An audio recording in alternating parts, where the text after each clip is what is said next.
কয়েক সপ্তাহের উত্তেজনা ও পাল্টাপাল্টি হুমকির পর অবশেষে ইরানে বড় ধরনের সামরিক অভিযান শুরু করেছে যুক্তরাষ্ট্র ও ইসরায়েল। শনিবার ডোনাল্ড ট্রাম্প ঘোষণা দেন ইরানে যুক্তরাষ্ট্রের বড় ধরনের যুদ্ধের অভিযান শুরু হয়েছে। এর আগে একই দিনে ইসরায়েল তেহরান সহ ইরানের একাধিক শহরে ক্ষেপণাস্ত্র হামলা চালায়। মধ্যপ্রাচ্যে যুক্তরাষ্ট্রের ঘনিষ্ঠ মিত্র দেশটির এই হামলার পর দ্রুত পাল্টা জবাব দেয় তেহরান।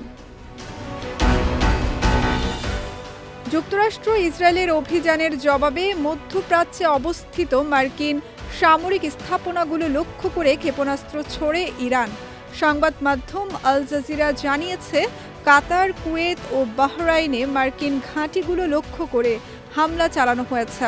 কাতারের প্রতিরক্ষা মন্ত্রণালয় জানিয়েছে, ইরানের ছোড়া ক্ষেপণাস্ত্র প্যাট্রিয়ট প্রতিরক্ষা ব্যবস্থা ব্যবহার করে ভূপাতিত করা হয়েছে।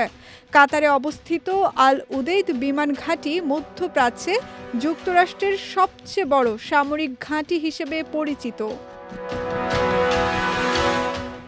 এদিকে বাহরাইনের রাজধানী মানামার জুফাইর এলাকায় অবস্থিত যুক্তরাষ্ট্রের পঞ্চম নৌবহরের সদর দপ্তরেও হামলার খবর পাওয়া গেছে।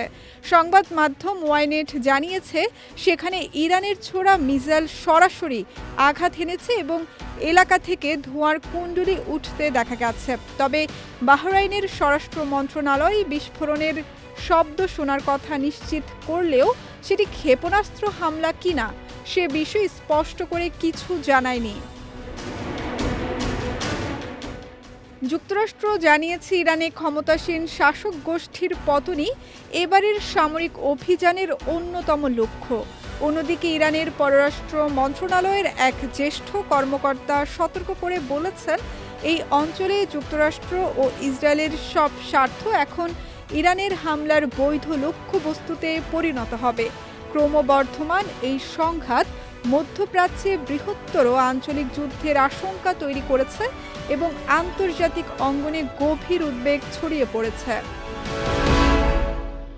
সঙ্গীতা শাহ, বিজয় টিভি, নিউজ ডেস্ক।